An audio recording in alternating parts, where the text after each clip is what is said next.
Hi, my name is Angela Grebin, and I'm going to share with you a very short tutorial on how to submit a public records request.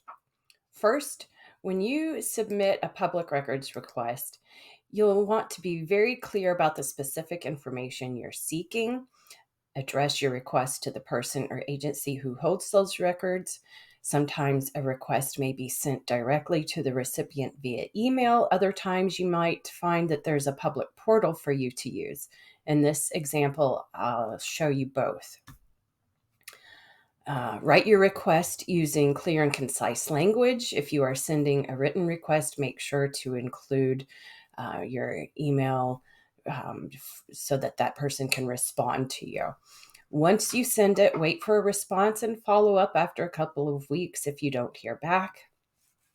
The first step in submitting a records request is to have in mind what documents you're interested in reviewing. So for the purpose of this video, I'll share with you an example of some work I did.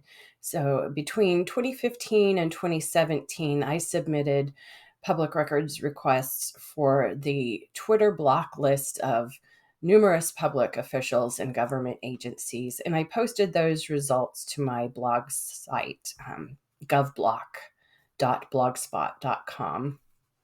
And here I'm going to show you a trick to how I narrowed down the public Twitter accounts I was interested in.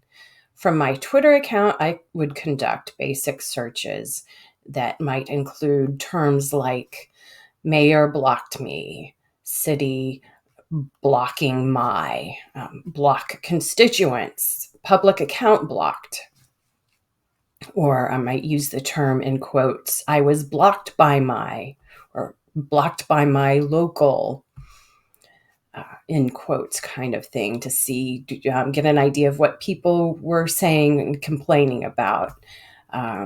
Some of it's garbage, so you might have to filter through some garbage.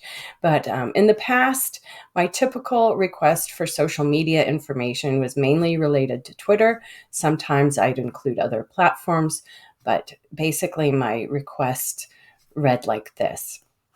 This is a public records request for the following information: a list of all muted words, phrases, or hashtags used by the social media account listed below, and a listing of all blocked or muted accounts from the social media account listed below. Then I would list that account. I'd use the Twitter handle and a link if necessary. And then I'd include my email address for them to respond to. As you can imagine, as Twitter changes and gets new features, that means there's new features you can inquire about. You can inquire about direct messages. You can ask them if they subscribe to X Premium. Do they hide their check mark? Do they use a quality filter? Do they use or subscribe to any spaces?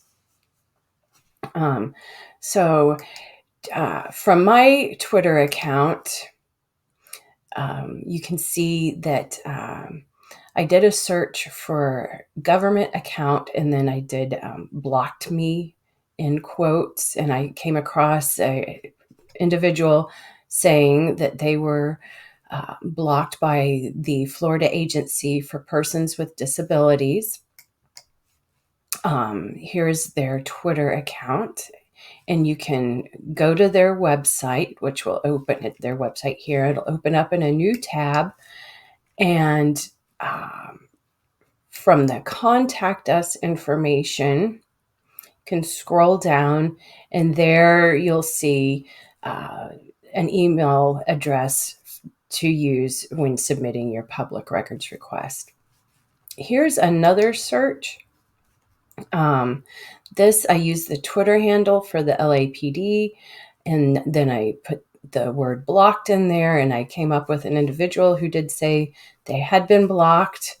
Now, with the LAPD, they do use the portal, or I should say, the city of Los Angeles uses a portal for their records requests, and you can go there and you can make your request, And it's a little confusing. First, you make your request and then it completes your account. So then you can sign in and see the response to your request. However, you don't have to sign in to search the current public records requests that are in the system. And here you can see what was submitted recently. And you can also filter your search results and look for requests that use the word Twitter. And then you can see that, yes, people are asking for copies of their direct messages, for a list of all accounts, blocked or muted. But anyway, this gives you a general idea of how to submit a public records request. And hopefully, if you ever have to do it, you'll have a better idea of how to go about submitting one. Thanks for watching.